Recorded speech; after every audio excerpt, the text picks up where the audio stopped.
Hey, Mystic Michaela spiritual family. Welcome to Know Your Aura with Mystic Michaela. You know, chances are you are using the wrong words when you do your self-talk or when you talk about yourself to others, and it's possibly making it so you're not living your best life. And we're going to fix that today. We're going to get right to talking about how you can make tiny little changes in how you talk about yourself, how you talk to yourself, that can change your whole life. But first, hey, Scotty. Hey, guys. Well, that's interesting that you bring that up. Yeah?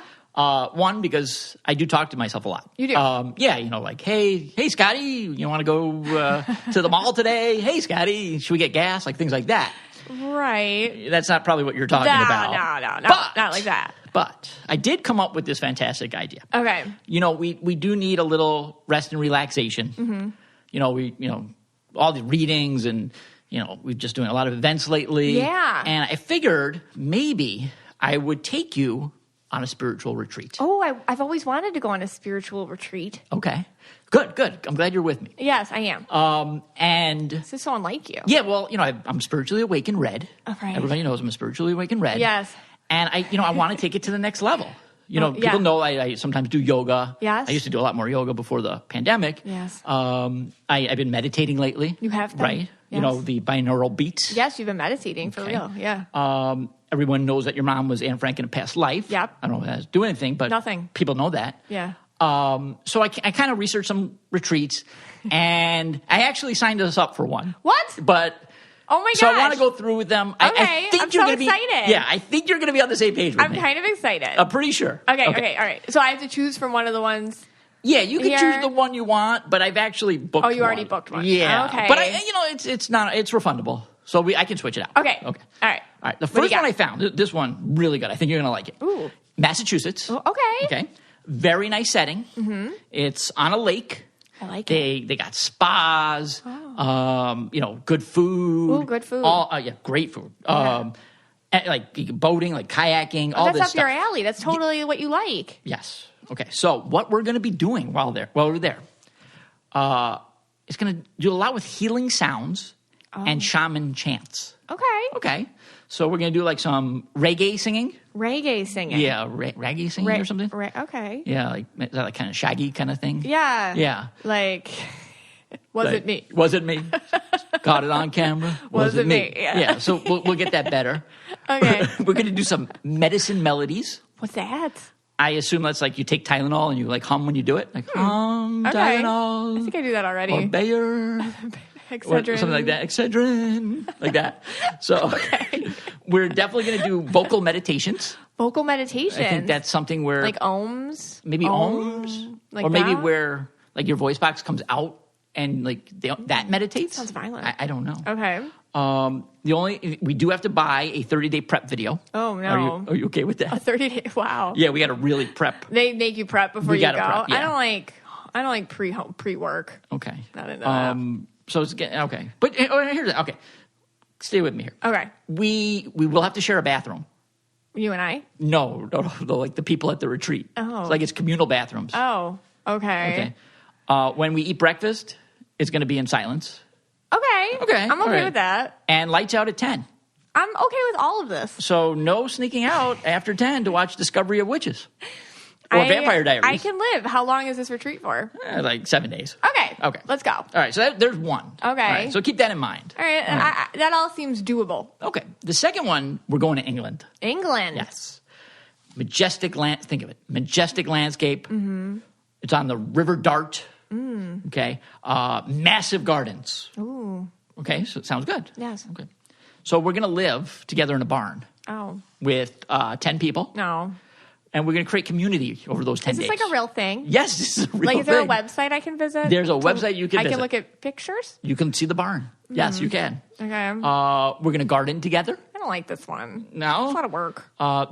You'll like this. Okay. There's 24-hour hot tea access. Okay, at my house, too. Yeah, but okay. The only problem is you have to communally drink it. Ew. Yeah. This doesn't sound very pandemic-friendly. Okay. And, we're going to cook for each other. Do things for each Sounds other. like a cult, honey. Well, you sure we're not signing up for a cult? It's called mindfulness in England, so okay. It doesn't sound like a cult to me. In England. What? It's like the whole country. Yeah. The first one was rest and relaxation in Massachusetts.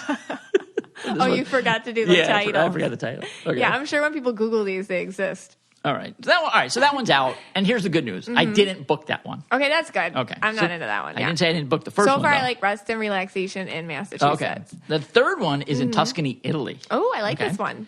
It's 10 days. Nice. It is jam-packed. Oh. Okay. We're going to do daily circle work. What's that? Well, we could go a lot of ways with this. I have been called the perverted husband by people before. So, I don't know. Okay. We're going to do, so I don't know what the daily circle work is. I just got a big visual in my head. Yeah. All right, keep going. We're going to do tribal sharing. What's that? I assume where we tell stories of how we were tribal at one point. I don't know. I don't know. Yeah, I don't know that. Lost there. We're going to do intentional dialogue. What's intentional dialogue? I mean, I guess that's why you go to find out. Okay, we learned what intentional dialogue is. Okay. We're going to fast, a day of fasting. I don't like that one. Okay. I don't like to do that. We're also going to do I'm not making this up, people. This is real. Okay. I know a lot of times I make jokes, I make things up. I am not making this up. I can't tell if you are or not. No, we're going to do the wheel of, I can't even say it with a straight face. We're going to do the wheel of content. What, did you really look? No, sorry, the wheel of consent. What's the not wheel content? The wheel of consent. What is that? Well, we're going to explore touch. Ew. Yep. No, I don't like any touching ones. We're going to do body work. We're going to do body play. Scott. The retreat's called the Naked Retreat. So you'll do all this in the nude. So now going back to that daily circle work. This isn't comfortable for me. Okay. That's not my happy space. All right. Well, good for you that I did not book that one either. I don't want to do the circle of consent with anybody. The circle of the wheel of consent. Wheel of consent. Okay. And seriously, I did not make this up. I'm not that funny to make this up. If I was funnier, I could have made it up. Okay. All right. Did you just Google weird retreat things people do and then smush them all together? I was trying to find a place for us to go to take a break from the to get away from all the the business and everything. And the mundane. Yeah. Okay. All right. Moving on. All right. Well, I didn't book that one. Okay, fine. So I mean, the Massachusetts ones look really good. Those silent breakfasts. All right. This one is 7 days in Peru. Oh. Okay. There's going to be 10 of us. We get 2 to 4 shamans. Just 2 to 4? 2 to 4. You can either get 2, you possibly get 3, or you get 4 shamans. You don't know what you're going to get. Minimum 2, maximum 4 shamans. Okay. Right. Maximum 4 to 2. Exactly. We're going to get a cocoa leaf reading. What? Yeah, they're gonna. I guess we're gonna get some cocoa. Cocoa Leaves. We're gonna read the cocoa leaves. Now here's where it got a little strange. They kept saying there's going to be a nurse always present.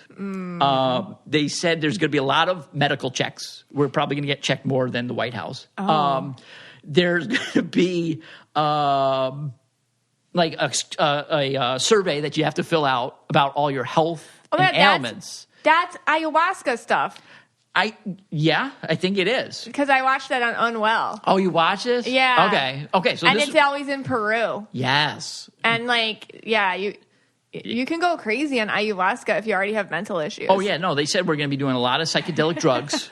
We're going to be eating a lot of plants, medical plants or whatever. When you take ayahuasca, you throw up a lot. I'm not into that. Yeah. We're going to get massages while having the psychedelic medical marijuana or whatever it is, nonsense it is. That sounds stressful. It's not marijuana. Whatever. Psychedelic drugs. I don't know. Yeah. Yeah. And, but they have doctors, nurses. We're always going to be tested. Oh. They're always taking our pulse. What? I don't know. It just sounds a little bit intense for me. All right. Well, the good news is I didn't pick that one either. Good. Yeah, it was just too much drugs. Too many drugs. Too much drugs and too many shamans. Really. I can only handle one shaman. One shaman. If they would have said one shaman, I'm in. But 2 to 4. Up to 4. That's a lot of shaman. Okay. All right. Well, actually, I didn't even pick that first one in Massachusetts. Oh. Yeah, I was okay with that one. Yeah, I know. I thought you'd like that one. But I actually really did book us. Okay. A place to go. Where? And we are actually going to, I know you're going to love this. We are going to stay. We got the whole house to ourselves. Okay. The Ann Stevens house in Casadega, Florida. It is a haunted house. God, I said no more haunted houses after last year's Halloween special. The Riddle House you mean? Yeah. Yeah, when we went to the Riddle House for our Mystic Michaela's Halloween special, that plagued us. It was very scary. And now we're sleeping over. Yes, we're sleeping over. Yeah, I know that guy's still with us. He haunts the podcast. It's the podcast ghost. He's the podcast like ghost. It haunted the entire podcast because of the one special. Well, maybe now once we stay at the Aunt Stevens house, we'll get a new podcast ghost. We'll get him out of there because he's kind of nasty to us. And we'll get a nice, pleasant ghost. Casadega, New York is a psychic spiritualist community in Florida. It was founded upon spiritualist principles. I've never been there, so I'm actually really excited to check it out. Okay, and I know people are not going to believe me. Yeah. But the cat's going nuts right now. He is. Going I know. crazy. I know. Last time we talked about our podcast ghost, we the can't guinea talk pig about it. I know. went crazy. Now the cat is doing just attacked backflips. you. The cat just did a backflip. He did. Oh my God. It actually happened. All right. We definitely have a podcast ghost. All right. But we're going to stay there. I'm very scared. I said I'd never do it, and I guess I'm doing it. We're doing it. Casadega next week. So that's next week. That's our podcast episode. That's going to be our Halloween special. Yes. For our second annual Halloween special at the Aunt Stevens house in Casadega, Florida. Yeah. We're bringing a couple people on. I'm going to do some scary pranks on them. Oh, my God. I'm bringing fake spiders. I'm bringing fake bats. They don't know this. Okay. But I'm going to bring a lot of fake like lizards, put them in their beds, and I'm going to get a sheet with some urine on it and put it on and Hubie Halloween. Like Hubie Halloween on Netflix? Right. That's funny. So as you know... You're probably going to be the one screaming at everything. I probably will be. Like Hubie. I will be. Yeah. All right, so... What do we got? Okay, next? so let's talk about. We have to spend a little time. Yes. On The Bachelor or Bachelorette. We are not a Bachelor podcast. Okay, that's not our deal. So I'm sorry, this is a week behind. Okay, it's just, Right. By the time this airs, the second episode of The Bachelorette is already aired, and we just saw the first one right now because that's how we tape, and that's just whatever. Yes. We are not a Bachelor podcast. No, we're not. I mean, I did change my name to Bennett. I bought a Rolls Royce and a scarf, and now I come out with a scarf on and a big smile and like a little gleam in my tooth. Ding ding. But all right, so Clare is pink. They picked a pink, and she's yellow too, a pink Bachelorette, which I was really excited about because she's 39 and she's my age. She's 39, but she's pink. So it's funny because they're like, oh, we're picking this mature woman, but she's pink. Right. So I was on Chatty Broads, and we were talking about that way before even I think they filmed it and everything. And I said, I was talking about pink people with the broads. It was funny, but the thing with pink people is they can have temper tantrums, and because they're kind of childlike in nature. And it's a nice childlike, but I can see that already in the previews. Like, here we go, because even though she's like a 39-year-old woman, they picked a pink person, so you're gonna have mature moments because she's a 39-year-old woman, but you're also going to have pink people moments where she's just going to freak out. And so that's what's going. That's what I think this season's going to be interesting. All right, so let me just rewind a little bit. So because refresh my memory, and I watch very sporadically. I watch 10 minutes here, 10 minutes there. You come in, you red rant, and you leave. What season? She was originally from a different season. She was Juan Pablo's runner-up. Okay, now, you remember Juan Pablo? He was he was really kind of. What's his colors? So before Hot Boy Summer was a thing. I feel like that was 2 summers ago, that phrase came out, Hot Boy Summer.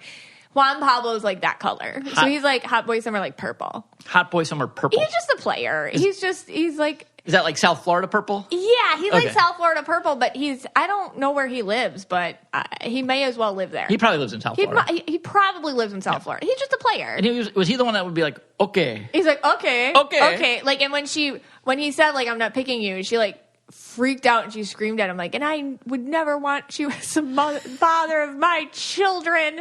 And he was like, okay. And then he walked away and he was like, glad I didn't pick her. Yeah. It was just it was, Juan Pablo was the worst choice for Bachelor, but okay. Yeah. I mean, it's good they didn't have him on this season because he would have been a super spreader. Juan Pablo. Yeah, Juan Pablo, super spreader. Why? Well, because he gets around. He does. He's always at the bar. I picture Juan Pablo at the club. Oh, very charming. He's at the bar. Yeah. No mask. No. He's still, Yeah. Why would you Juan cover Pablo. up that face? Yeah. He's Juan Pablo. He's Juan Pablo. He's good to look at. You just don't want more than that with Juan Pablo. All right. So but we got him. So and then she was, I think she was on Bachelor. I didn't pay attention, but she was on Bachelor in Paradise or whatever. Like I said, this is not a Bachelor podcast. Yeah. But now she's here, and I don't care what anybody says. She was definitely figuring out who she liked before the season started. Oh, definitely. I know that's against the rules, and she'll never admit it. Everyone's like, no. 1000% like Dale and her. And if you don't like spoilers, like please scooch ahead here. Fast forward, yeah. And like I don't know what happened. It's just what I feel. I mean, I feel like they were in communication. Like I really because when they met each other, it felt, even though it was the first time they met, you know, I think we all felt like, and it was great. And he's blue and purple, Dale. Okay. He's blue and purple. And he admitted he was an empath. Yes, he did. He did. Yeah. Which, like, sells me on him. I'm like, oh, he's self-aware. Right. And then she said, of course, I'm an empath, too. She's like, me, too. Yeah. And me. And me, too. And somebody else was like, and me. Yeah. And that shaman in Peru.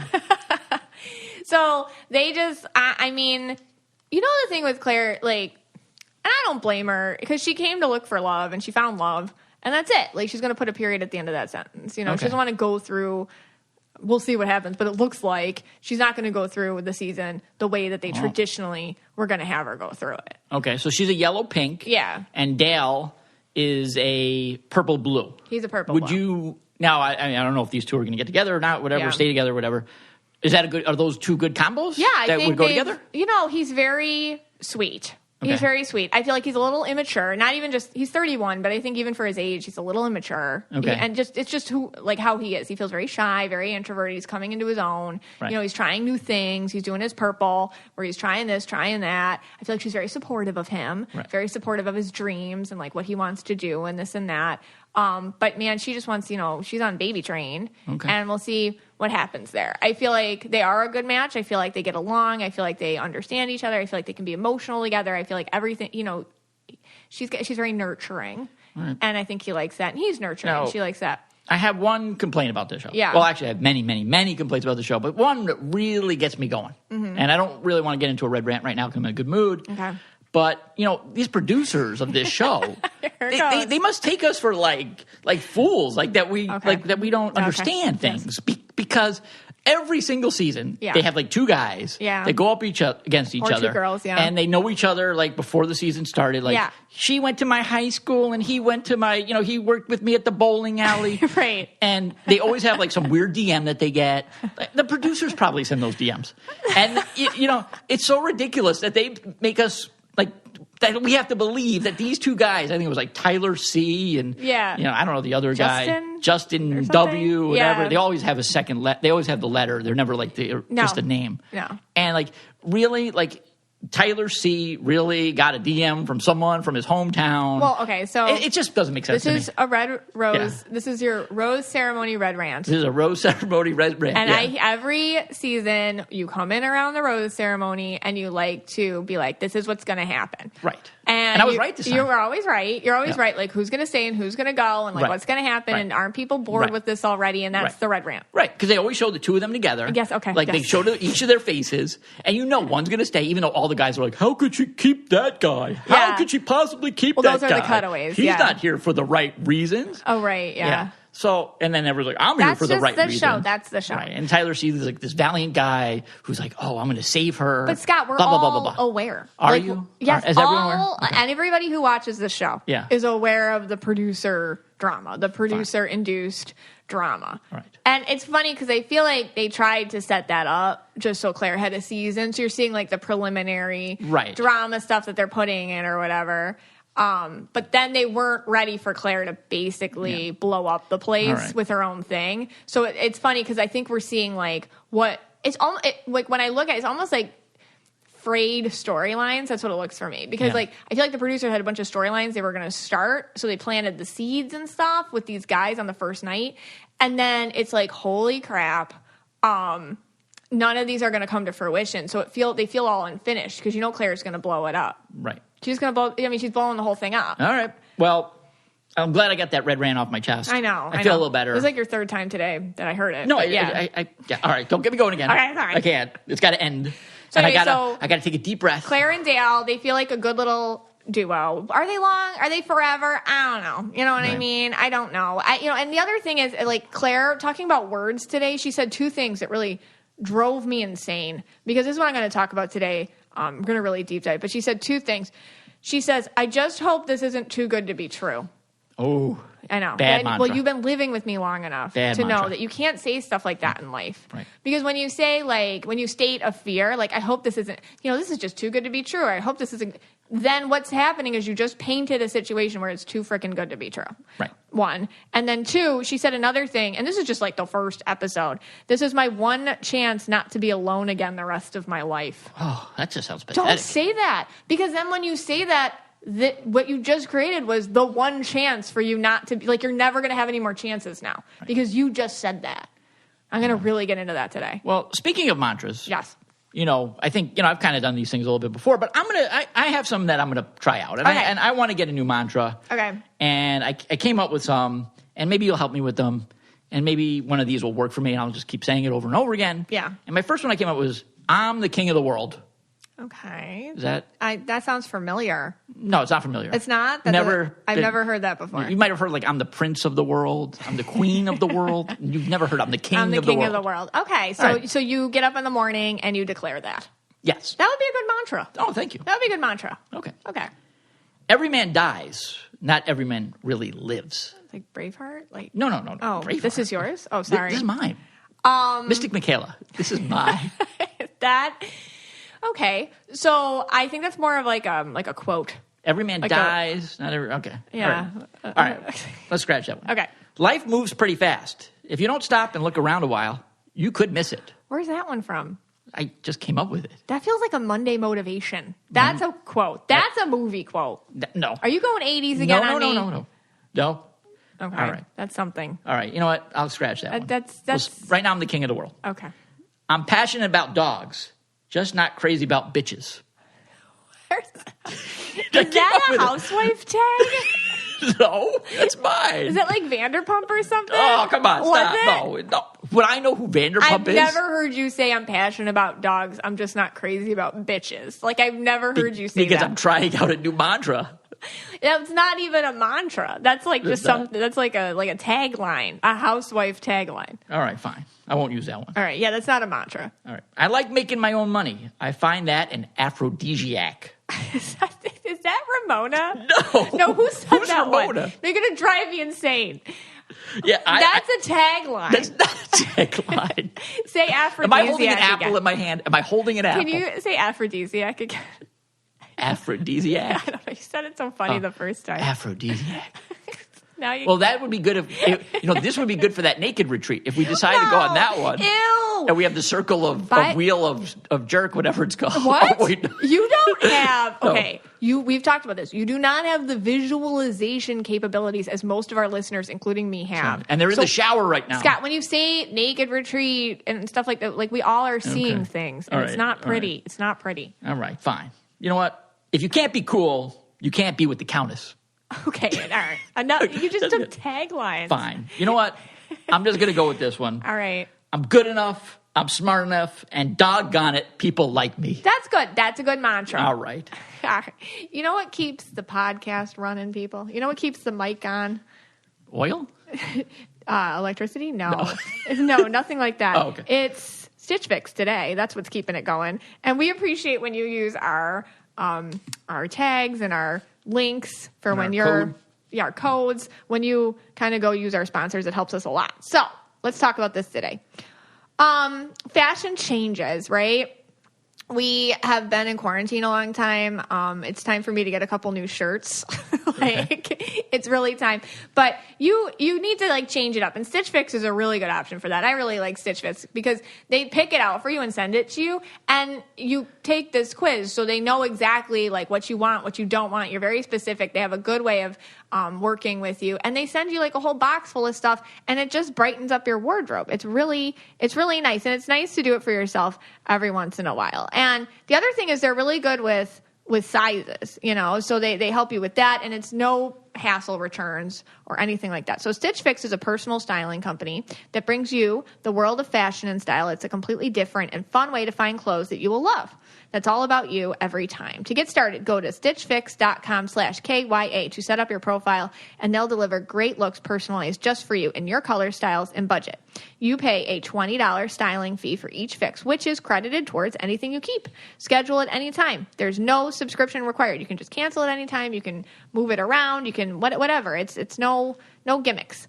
Plus, shipping, returns, and exchanges are easy and free. Stitch Fix does the hard work for you, making great style effortless for everybody, including men, women, and kids. I was talking to my aunt, and she was telling me how her and a lot of her coworkers did Stitch Fix for a year. Yeah. My Aunt Patricia. They did it for a whole year, and just to try to change up all their styles together. And they had such a good time, like trying new styles and seeing what everybody was wearing. And it was like a cool like bonding experience in their office. I thought that was really cool. So get started today at stitchfix.com/KYA, and you'll get 25% off when you keep everything in your fix. That's stitchfix.com/KYA for 25% off when you keep everything in your fix. Stitchfix.com. Well, I'm really glad. KYA. Oh, yeah. Sorry about that. I'm really glad that they kept us as a sponsor. Why? Because I wrote to the CEO. Oh, yeah? And I said, hey, could you get a Mystic Michaela clothing line of just Stitch Fix? And so you'd have like the hat, it would say Mystic Michaela on it. Yeah. I know your Aura shirt. Oh my God, that's socks that say Mystic Michaela. And then like basically all you would choose which Mystic Michaela. You do a Stitch Fix and you pick your Mystic Michaela outfit. Mystic Michaela outfits are a lot of just like loungewear, I have to say. So if you write, hopefully they'll write me back, and hopefully But they do men and kids too. Yeah, I want to get you a Stitch Fix next. I've been doing Stitch Fix. I want to get you some Stitch Fix. Okay. Really? Will you wear it? Of course. Oh my God, I'm super excited. I'm excited to talk to you guys about my new sponsor, Honey. These days, it feels like online shopping is all I really do. That's how I get everything. And that's where today's sponsor, Honey, comes in. It's the free, very much free, browser extension that scours the internet for promo codes and automatically applies the best one available at checkout. Honey is basically your online shopping best friend, and it's free. Here's how it works. You get Honey on your computer for free in 2 easy clicks by going to joinhoney.com/KYA. Then, when you're checking out on one of its over 30,000 supported sites, Honey pops up, and all you have to do is click Apply Coupons. Wait a few seconds, Honey will search for the best coupons for that site, and if it finds a working code, it applies the best one to your cart. It's that simple. I was just looking this week for Halloween costumes, and I put some in my cart, and I let Honey do its thing, and I saved $5. And otherwise, I wouldn't have known about those coupons. Honey found them for me. It was super cool. Honey has found its over 17 million members, over $2 billion in savings. Honey supports all kinds of retailers, from tech and gaming sites to fashion brands to even food delivery. Just have it on your browser, and it does the work for you. Nothing to it, really. So here is the simple thing to do. If you have a computer, Honey needs to be on it. It's free and it works from whatever browser you use. Very simple. You can get Honey for free today at joinhoney.com/KYA. That's joinhoney.com/KYA. And thanks for doing that, guys, because it sure does help us too. All right, let's do it. All right. What if I told you that you have the ability to tear down your life right now and rebuild it? And that the only tools you had were your words? Does that sound crazy? This crazy belief, this changed my life. And it can change yours too. Words have power. With our words, we create and destroy our realities. It's hard to think that words are so powerful, so full of action. And that's why society and the ego tricks us into believing that they're nothing, that they're meaningless. But if you listen to the words of our leaders, the words of those who inspire us, or the words that lead us into the darkness, it's words that they use. Those are their tools.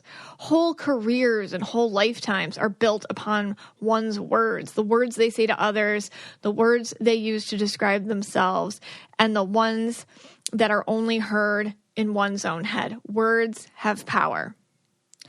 In the book, The 4 Agreements, I've talked about this before, by Don Miguel Ruiz, his first agreement is to be impeccable with your words. So what does that even mean?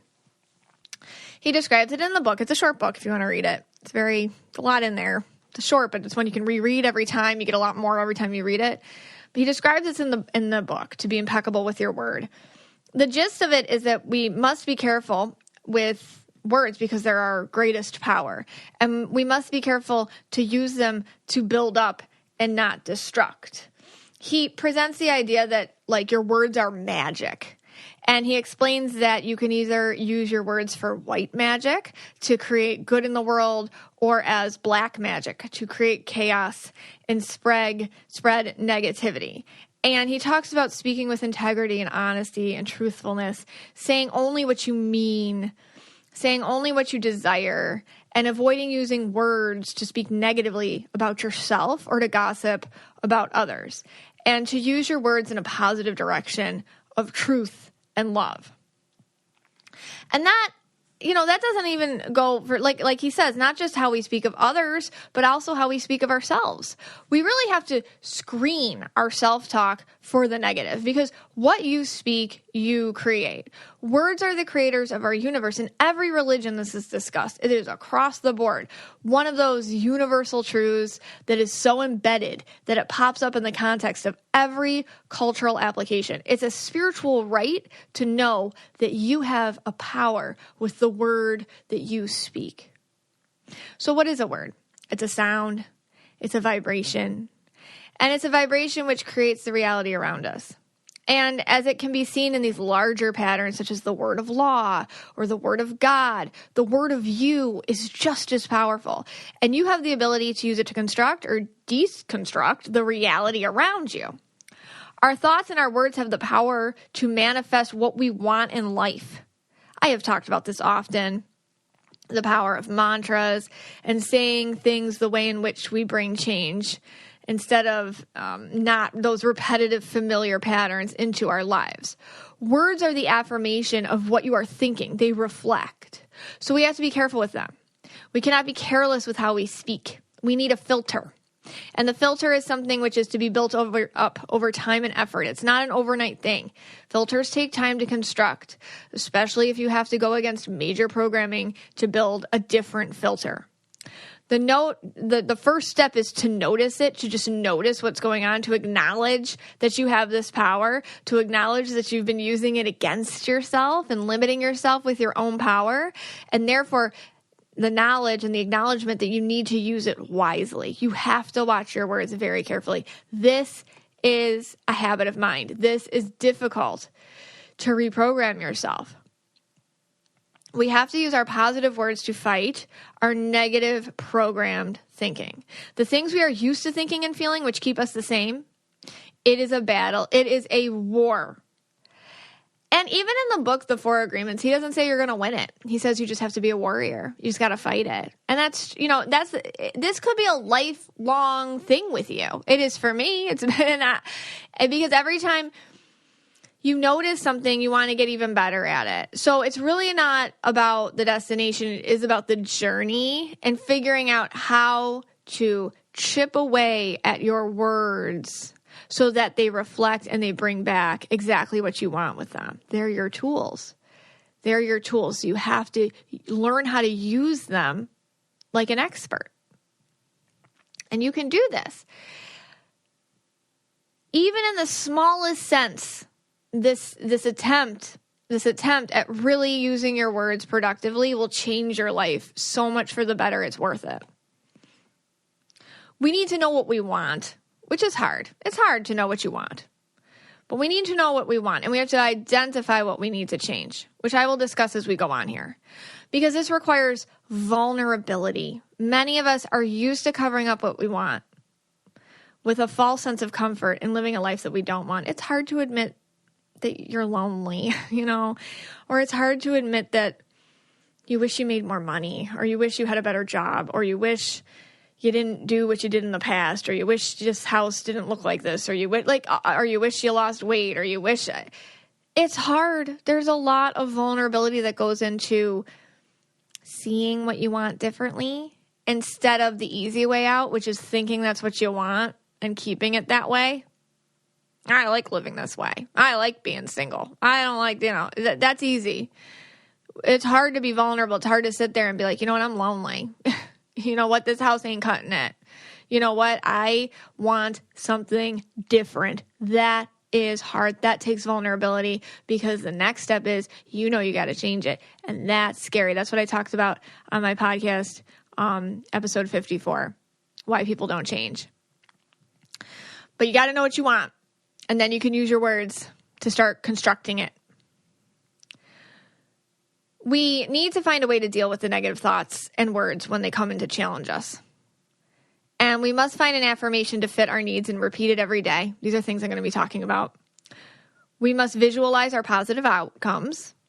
We must use our words always with the idea that they will change our lives and therefore are not meaningless and not just words. They're more than that. So how do we begin? Okay, let's get to some practical applications here for how to start being an expert with your own words.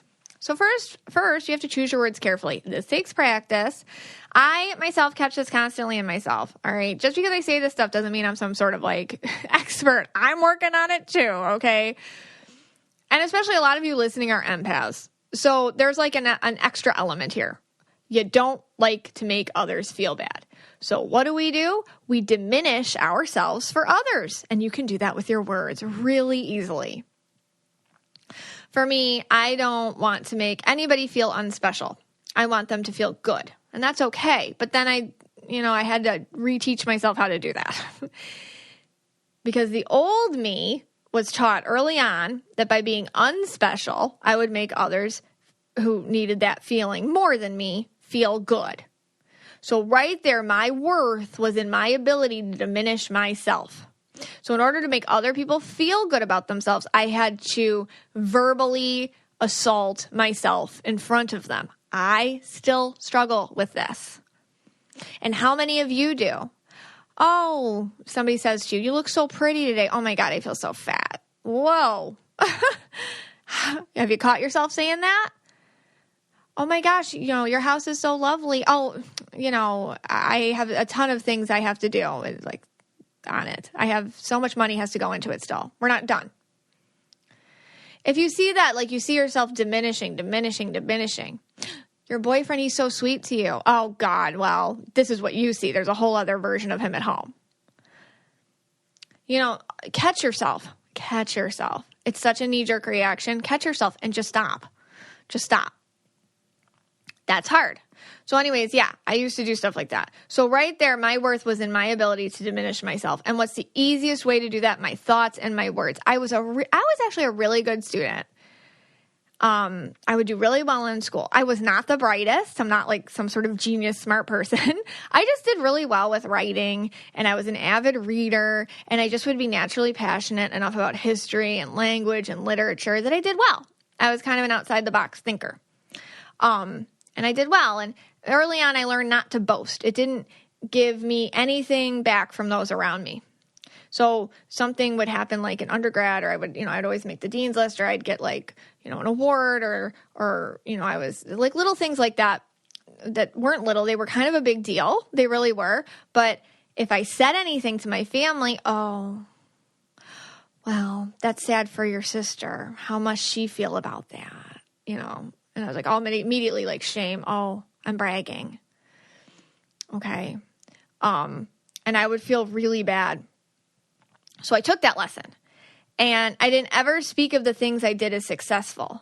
I'd go further, and I would diminish myself constantly. I would say things like, oh, I'm probably going to fail, or I don't know how I'm going to pass this class, or I don't write well. I just know how to fluff it. Stuff like that. And I believed it. I started really believing it, and I stopped getting recognition.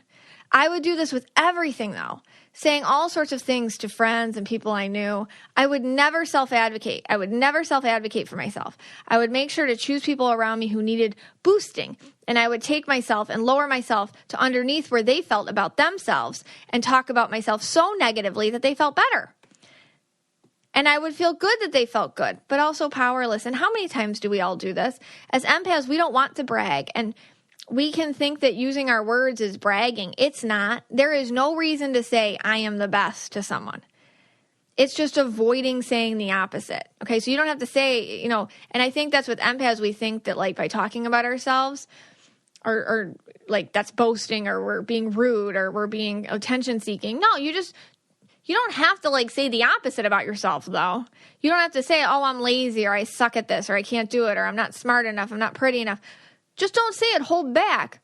You can say thank you when you get a compliment, or if somebody's uncomfortable, you can lift them up, but you don't have to do it by diminishing yourself. And I had to unlearn that and relearn that, and I'm still working on it, but that's the first step. And I see that a lot with empaths, and it's awkward at first not to diminish yourself for others' benefits. And good friends will stop you with this.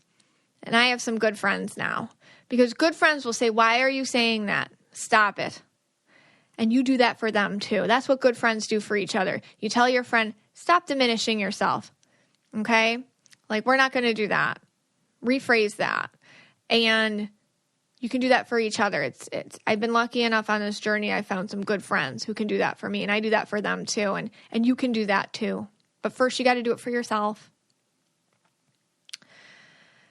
I had a reading this week with a woman, and she said, I'm unlucky in love, but I like being single, so it's whatever. But then she wanted to know when she was going to meet somebody.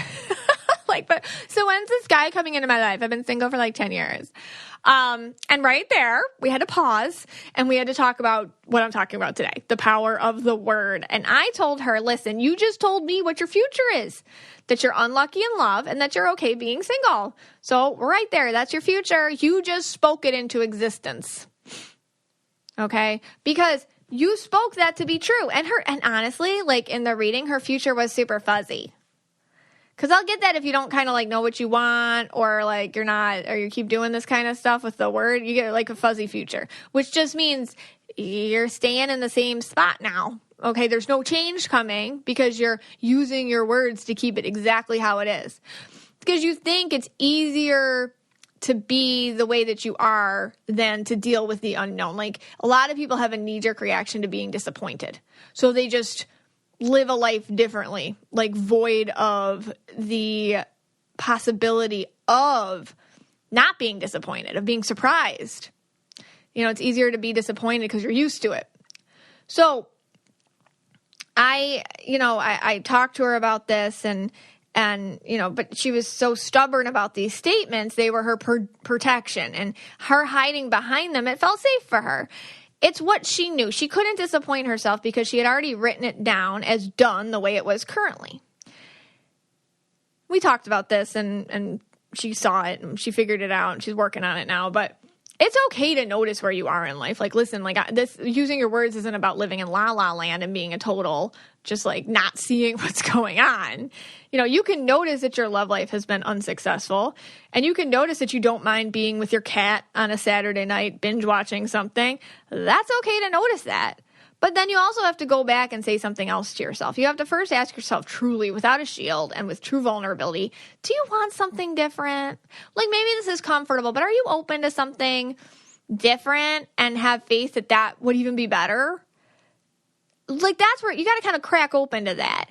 And then you have to go back and ask yourself truly and vulnerably these questions, because under all those layers of I'm fine and the words you use to cover it up, there may be something there, something which is so scared of being hurt, the words became the way it's okay to stay this way. And right there, that's when you have to ask yourself, what do you want? And then you have to start changing your words. So that's kind of like when we talk about honing in on what our affirmation, what our words are going to be about, because your words are your tool, right? So if you think of your life as just a shapeless rock and your words are the tools which you're going to shape it with, you have to have an idea of what you're shaping. And that's what listen, like, I would really, I am a happy person with myself, but I am open to a fulfilling relationship full of unconditional love with somebody. And you visualize it, and then you start using your words to get there. And then it's as simple as that. You just start saying that to yourself and to others. I am open to fulfilling relationships. Now, gratitude's a big one. You insert gratitude into your affirmations, the universe really listens. I am thankful for people in my life who reflect my need for positive change. I am thankful. I am loved. My life is filled with unconditional love, and I am grateful. These are things you can say over and over and over again. That's how you chip away at that shapeless rock and create what you want. You start building your world with new mantras, new words which don't deny the reality, but also start building a new one which aligns to your wants and needs vulnerably. When talking to friends and family, I mean, it's just normal, especially, you know, friends you've had a long time.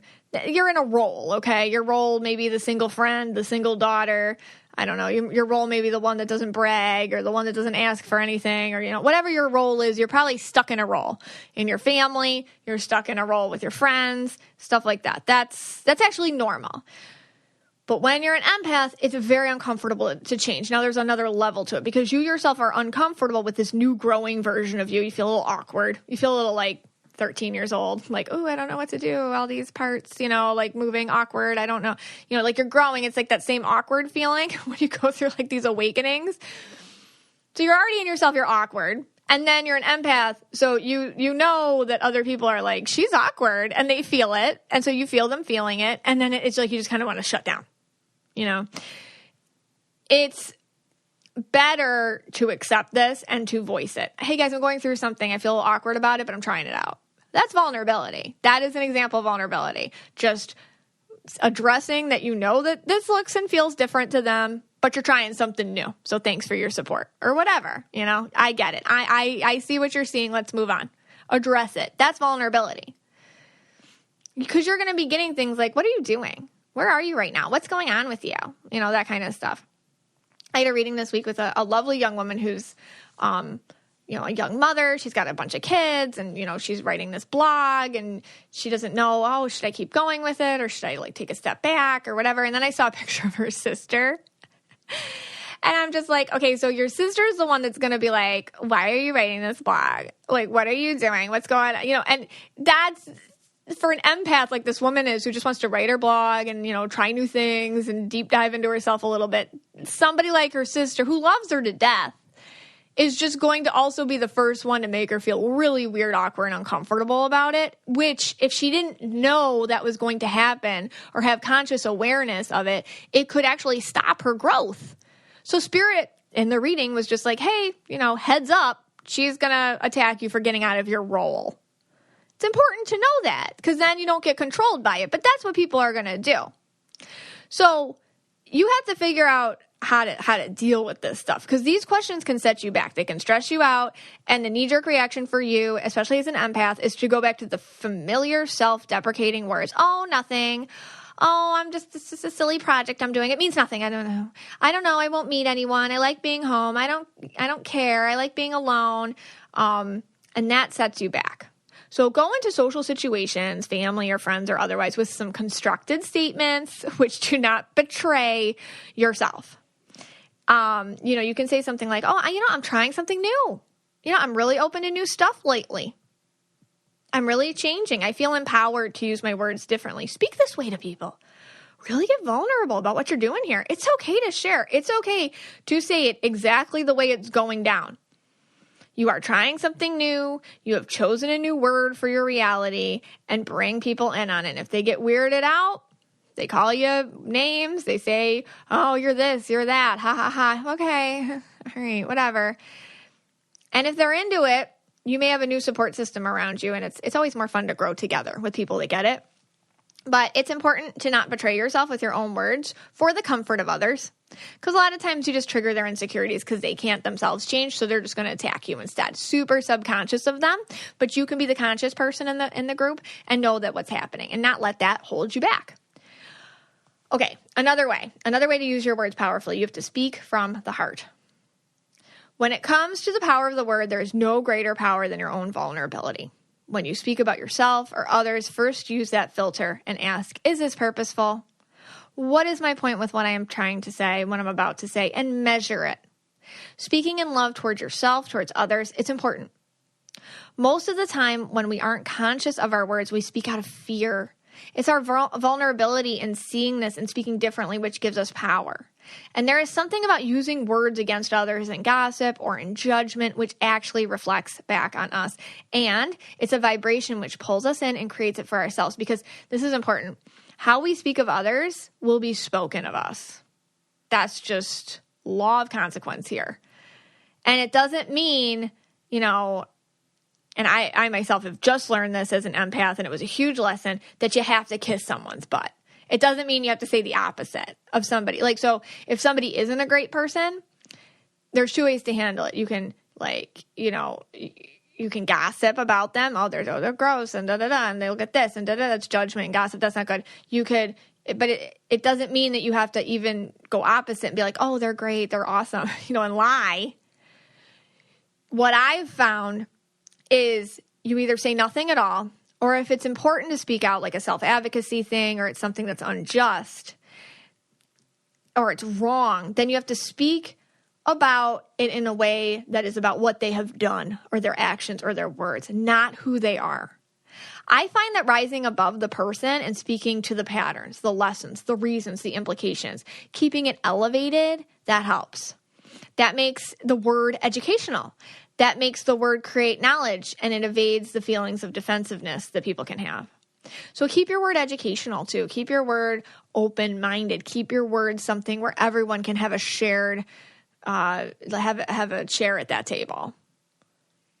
So instead of gossip, let's make it educational.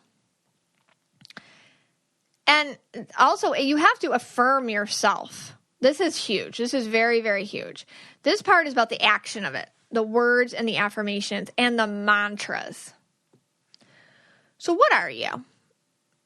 I hear a lot of people, in their self-talk when I do readings. Oh, I'm lazy, I'm fat, I'm stressed, I'm anxious, I'm unsuccessful, I'm single, I'm ignored, I'm lonely. Watch that.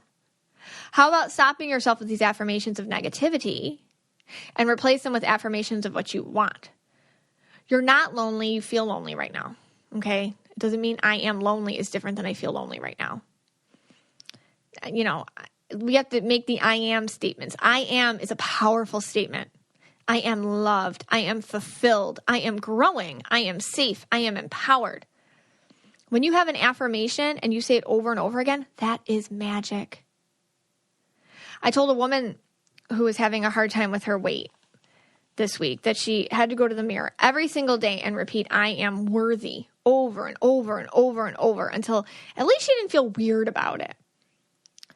She was having a hard time losing weight, and she was connoting it with her self-worth, with the thing with like food and how we treat our bodies and stuff like that. It's not about how much you ate today. It's how you feel about yourself, really. It's how you feel about yourself. And sometimes it's just, let's just skip the diet for right now and let's go into the worth of yourself. Because you'll do things more for yourself when you feel worth it. So yeah, I am worthy. And I told her, repeat it in the mirror out loud till you don't feel crazy, or at least till you become accustomed to doing it. And then the words don't make you shy away or feel stupid. And you can look at yourself in the eye and you can say it. You can scream it. You can cry about it. You can feel it. It's a powerful exercise. I have done this with myself, and sometimes I have to have a refresher's course. So much of why we don't get what we want or our realities don't look like we want them to, it's because we don't feel worthy of it. We don't take the time to use our words to create that feeling of worthiness. And that's a powerful way to do it. And you will desensitize yourself to feeling worthy by saying it. And then it won't be so foreign to you anymore to hear your mantra. I came up with this kind of myself a while ago. And I remember when I started this, and I started with something very simple. I started with, I am worth it. That was my first mantra I ever started. I am worth it. And I remember, and on the surface level, of course I'm worth it. Yeah, obviously I'm worth it. But then, once you start letting that sink in, you feel somewhere inside, oh, wait, I really don't feel worth it. Because a lot of stuff isn't happening in my life because I don't feel worth it. And the ego doesn't let you see that, because then you're going to change it. And it also hurts when you start seeing all the little sad places where you don't feel worth it and how that's manifested into your life. So that's how I started. And I remember I said it a few times in the mirror, and I felt odd.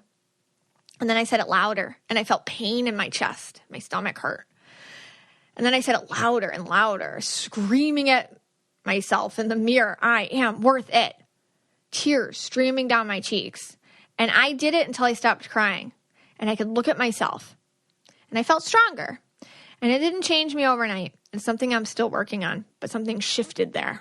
You have to do this with emotion. You have to put your whole soul into it. It has to feel like it hurts, like it cuts you open, like surgery of the mind-body connection. You are ripping yourself apart with these mantras, and it's so you can build it back up again. Another way to do this, you got to write it down. You write things down, that is power. Writing something down and putting it where you see it every day, that creates ripples in the world around you. When life feels completely opposite of what you wrote down, sit there and stare at your writing and just repeat it over and over again. The whole world could be blowing up around you. I am worth it. The Post-it note on your laptop. Just keep reading it over and over and over again. Start chanting it on your way, walking here, walking there, going to your car, driving down the highway. Just repeat it. Just repeat it. Don't worry about its connection to reality right now. It'll catch up. Reality will catch up. I promise you. When your life feels completely opposite of what you wrote down, sit there and stare at it. I have a woman, a client, she's going through a divorce. She's very fearful she'll lose her home. And I told her to write on paper something to the effect of, I am safe in my home. My home is my most peaceful place. It's totally the opposite right now, okay? She feels like she's going to lose it. The soon-to-be ex is threatening to take it away. Also, she has children that go to the school district, attached to the house. So that's stressful. And he still lives there, and he's incredibly emotionally abusive. So everything on her little Post-it note on her laptop that she reads every day isn't happening yet. But she just started. And it's just not that way at all right now, that mantra. And she knows that, and I know that. But you know what? She can change that. So I told her to keep reading it. Like the Post-it note on your laptop. Stick it in your journal. Write it on the background of your phone. And when you're stressed, repeat it. Repeat it in the mirror. Write it down 20 times on a piece of paper. Affirm it to the universe. It is magical to do this. What we believe happens, good or bad. What we say over and over happens. You attract what you expect. That's a truth. It's a resolute fact that your world is built around what you've expected to happen, good and bad. I call it mantras upside down. All the things that happen which we don't want. They come from, I just call them upside down mantras. It's my own thing. Why does this always happen to me? This is going to be a bad day. I can't ever seem to figure out my finances. Why am I always living hand to mouth? Dating sucks. I can't lose the weight. And so on, and so on, and so on, and so on. When you say something like that, there it is. You just wrote your reality. And it's true. It's a habit of mine. So it takes time to catch yourself. That's why, this is a process. This is a process, but you'll get a little better at it every day. I promise. It's very hard to believe you have all this power with just your words, but you do. And that's the trick of the ego. Remember, the ego is a human part of yourself that likes you to stay the same. We love the ego. It has a noble purpose. I've said this a million times, but it's a tricky little sucker. And you will come to recognize your little ego coming in. It's kind of like that. I don't know if you guys remember, there was this SNL character, Debbie Downer. She was like, wah, wah, that's the ego. Everyone's excited about something, and then she would say something, and everyone's like, oh, that's your ego in your head. You could get, oh my God, I am worthy of unconditional love. And then the little Debbie Downer ego thought comes in you've tried the dating apps. They're not good. Wah, wah. That's exactly what the ego is in your head. And you have to just kind of be shut up, ego. Shut up, Debbie Downer. That's what you have to do. If you see it that way, she's not going anywhere, but she's a lot less powerful. A lot less powerful. And you can just roll your eyes at it. It's okay, I get you. That's my little tangent about Debbie Downer and the ego and how they're but yeah, it is hard to believe that you have all this power. And it is a trick of the ego. Does stuff happen which you have no control of? Of course. There's a whole collective world and a collective consciousness too, so there's a collective word that we all subscribe to. And we can call that our system of government. You can call that our stock market. It's just based on words. It's just the power of the words that keep that stock market. Money's not real. It's just what we all think of at the same time. The same thing with government or law, racism, division, sexism. That's the collective construction of the word. You have way less control over that. You can go vote, you can go educate, you can self-educate, you can educate your kids, you can, try, be the change you want to see in the world and all that. You have, this is how you do it. But also there are things that happen that you have zero control over. There are also things which can happen that are just what we would categorize as life, accidents, health scares, death, loss. All of those things our part of being here. It's not all flowers here. We're not talking about making life a flippin' fairy tale, okay? Like, that's not what this is about. And that's the ego will tell you, like, it's all the same thing. It's not. But the point is you have way more control than you know. And the word gives it back to you in as much capacity as that you are potential of. Just like in the 4 agreements, he says, it's really not about winning this war. It's about being a warrior. You just have to be a warrior. And the words are your tools. The words are your weapons. Let's use them. Let's fight the good fight. Doubt, fear, procrastination, struggle. These are ego tricks to keep you down, keep you from believing that you have so much power within you. You are part of something so much bigger. Do you know that? You are able to pull on the strings of that power and you tap into it. The universe wants you to have everything which assists you on your authentic path, your soul contract. You just didn't show up here to do nothing. You have a soul contract. You have an aligned and authentic purpose. The universe has enough fuel for you to complete that. When you are on that path, it feels good. It feels aligned. It feels fulfilling. And that is available to you. The part of you which is predestined to learn and grow in certain ways, there is energy and abundance available for you to complete those things. You are the recipient of unlimited abundance. And you are worthy of it. And don't for a minute believe that you are not, that you are some speck of dust on a bigger speck of dust in some endless solar system of rocks. No, there is purpose here. And your energy is woven into the laws of attraction and vibration. And every word you speak, it brings a vibration directly to you. And you can choose good vibrations or bad ones. And the words you use are the calling cards to whichever one you seek. You are seen. You are seen. You are loved. You are worth the abundance you seek, the love you seek, the fulfillment you seek. I want you to feel that right now. And this is something, you can start it today. You can start it right now. Let's do it. I am worth it. You are worth it. So that was pretty deep, pretty heavy. Deep. Yeah. Maybe we should just kind of lighten it up. Okay. And do a little Aura-Splaining. All right, let's Aura-Splain it. So we asked the Mystic Michaela spiritual family to, kind of do our little Dear Mystic Michaela. Yes, we have an official thread now over on the Facebook page. We do. We had over a few hundred comments and stories, so we just picked out a few. Obviously, we couldn't do them all, but we'll try to get to more in the future. Yes. All right, so Christine writes, okay, my 9-year-old son, and they did a photo, so her colors will tell you her colors. My 9-year-old son is constantly trying to help me with chores, and I like chores done my way, and I don't want his help, but I also don't want to hurt his feelings. So I'm always having to come up with loving ways to tell him no. So I'm thinking that she's, all right, I'm going to try to guess her colors. Do it. So if I was saying this, she's definitely. Or explain it. I'm going to say she's a yellow indigo. Okay. I could be wrong. Because the yellow. Just Aura-Splain it. Just do it. Yeah, the yellow. Yeah. I'm saying with the chores, and she wanted her chores done her way. That's definitely a yellow thing. Yeah, yellow's like their chores done their way. Yeah. Yeah. And then she doesn't want to hurt her 9-year-old son's feelings. Yes. So she's kind of taking on that. Her That's got to be color. Blue or indigo. Yeah. So what would you? Well, I'm looking at her. She is yellow. She is yellow. She's yellow-blue. Yellow-blue. Okay. But like the blue is deep, so it could be indigo sometimes. Like it's like a blue to go. A blue to go. Like that. But yeah, I see this with yellow people a lot. They like things done their way. Yeah. But obviously he wants to help.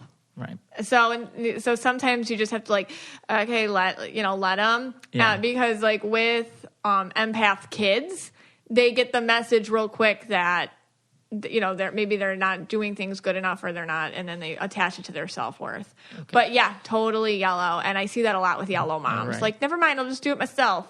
Okay, so Christine is a yellow, blue, borderline indigo. Yeah. All right, I got it right. All right, Lindsay.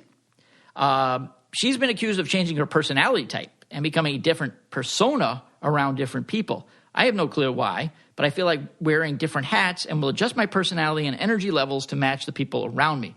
This includes my friends and family. My family says I'm quiet and reserved, but my friends, I'm very high energy and loud. That sounds like our kids when they come home from school. Everyone says they're great in school, but when they come home, they're like really, off the wall.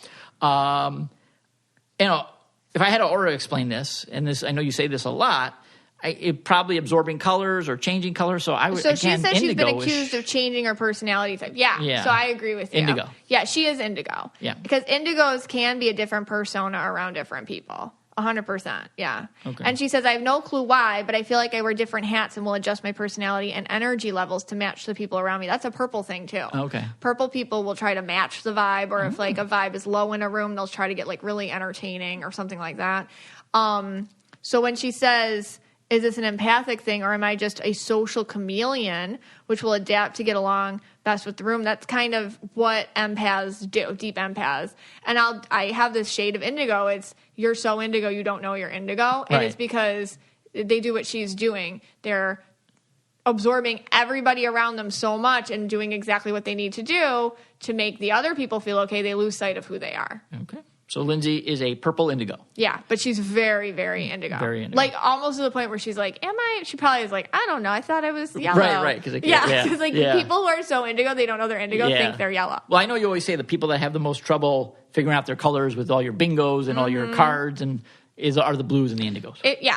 If you're yellow, you know you're yellow. If you're purple, you know you're purple. Right. You know, if you're red, you know you're red. Green, same. Blues and indigos have a hard time. Okay. All right, what's the next one? All right, we have read two. Read it like very the way they wrote it. All right, two more. Libby says, took this picture just for a possible reading, so I hope y'all choose me. All right, I'm saying she's from the South. Oh, okay, look at you. Southern. All right. I find myself getting super jealous and anxious and expecting a lot from my partner. I end up being a lot harder on him than he deserves. And even though I know I'm doing this, my anxiety and insecurities take over. Help. All right, what do you think? Or explain it. Oh, my Lord. This is a tough one for me. Oh, really? Yeah. So I would say maybe a yellow-purple? I don't know. Yes, absolutely. Yeah? Oh, good. Scott. Yes. Slow clap. Oh, yeah. Oh, yeah. Hey, I should... you know what? I'm going into the aura reading business. You could. Yeah. You're an Aura-Splainer. Yeah. I think we all have this ability. We can Aura-Splain at this point. Yeah, no, and I'm looking at her picture, and she has yellow-purple. It's funny because yellow people, why do y'all get ashamed of being a perfectionist? It's just what you are. You know what I mean? It's okay. It's okay. You have high expectations for yourself, yellow people. It seems like Libby has high expectations for herself. And then it's hard for you to lower that for other people. So she has high expectations for her partner too. And then the thing but the thing with yellow people is they can kind of like hyper project like what the future should be or something like that. And then it sets you up for disappointment. So in her situation, she sees that about herself, and it's kind of like you'll be like, okay, I can only control myself. Like even though I have this vision of how our relationship should be, it doesn't mean that's what it's going to be. So let's not use this as a constant just set up for disappointment. But yeah, that is a yellow person thing. All right. To kind of like have high expectations, not just from yourself and then project them to other people and get disappointed. All right. We got one more. This is Elizabeth. Yes. All right, she says, here's a strange and goofy one for you. Anytime you start it with that, you know you're going to get picked. Scott's like, I'm picking you. Yes. Yeah. Ever since I can remember, when I had a load in the dishwasher, I have to make sure and sort the silverware so that they are prepared for battle. Oh, my God. Wow, I love this stuff. Oh, my God, this is great. These are like perfect. This is All right, great. this is right up my alley here. Like I would never leave a spoon alone without a knife and a fork to back up, Okay, so I never leave a spoon alone without a knife and fork to back it up. For backup. Oh, my God. The spoon can't be alone. The spoon can't defend itself. It needs a knife and fork for backup. It's like backup. Vietnam. Okay. Unless maybe there is a spoon and a steak knife. Okay. Oh, wow. I get it. That feels more fair. I love how she's right. I love this. Also, just a note, I have a perfectly healthy and happy upbringing. I don't know why I feel the need to humanize and prepare silverware for battle in the dishwasher. I love how she wrote that. Okay, all right. I mean... You want to explain it? I'll explain it. You're gonna be. I mean, I'm gonna go with one of her colors is definitely purple. She's blue. Blue. She's blue and purple. Blue and purple. She's blue and purple. But okay, I put up a meme this week. This is great. Because somebody shared it on the page, and I'm like, oh my God, that is so blue. And it was something like about how you can't just pick one pumpkin because you're taking it away. At the pumpkin patch, like you can't take the pumpkin away from its family pumpkin. Right. I think like that too. I've always thought like that. And this is hysterical with the silverware. Blue people think like that. They personify everything. Like, oh, I can't have this pillow alone. It'll be a lonely pillow. Or, little things like that. Like they personify objects and whatnot because they have so much overkill in their empathy that they project it to inanimate objects. Now, I actually have a solution for Elizabeth. Okay. I say she gets a bunch of spoons, Okay. puts them into a daily circle work, and then they could go into the wheel of consent. I don't know. Maybe the spoons are her own. I'm going to get a little deep here. Maybe the spoons represent Elizabeth. Oh. And maybe Elizabeth is the spoon. And Elizabeth feels like she needs backup in life. So the spoon becomes her, and she is the spoon. And she sees herself in the spoon. You know what? Then me and you are the fork and the knife for her. Yes, that's right, Elizabeth. I'll be the fork. Well, we have we have actually a special message that we want to deliver today. Someone reached out to us, and I thought that, when people do these things, I love this kind of stuff. You do. So it gets to me, All right. You're a mush. I'll let you I'll let you start. So Katrina Aubrey wanted to make her cousin Danielle Ballone, I hope I said that right, feel special today because it's her 30th birthday. So we are wishing a very happy birthday to Danielle. Happy birthday, Danielle. Yes, happy 30th birthday, Danielle. I know Katrina's from upstate New York, near us, Rochester. Now, Katrina also wanted to add 2 things to this. Oh. Which I loved. She already has. She's already purchased an Aura photo for Danielle, the that's birthday great. girl. Yay. So Danielle, find us. We'll figure it out how to get in contact with you. Mm-hmm. And then she also wanted to give a random member of the Mystic Michaela spiritual family an Aura photo. So we'll also have to get in contact with this person. We randomly selected this person. And your name, we'll have to say the full name for this, is Katie Mack. So Katie Mack, you have an Aura photo courtesy of Katrina. I love this kind of stuff. All for Danielle's happy birthday. Her birthday. Love the Mystic Michaela spiritual family. That's what we're all about. Go join us over there on the Facebook page. Take care, guys. If you want to be the most interesting person at the cocktail party, well, hop on over and listen to the Brain Candy podcast. Our award-winning content will have you laughing while you're learning. We read all the best articles, books, and studies and keep up with new TV shows, documentaries, and pop culture. And then we cram it all into 2 shows a week. Conspiracy theories, cannibal rabbits, unsolved mysteries, the history of the Walkman. There's something for everyone. The Brain Candy podcast. Find our link in the show notes. Or simply search for the Brain Candy podcast on your podcast app.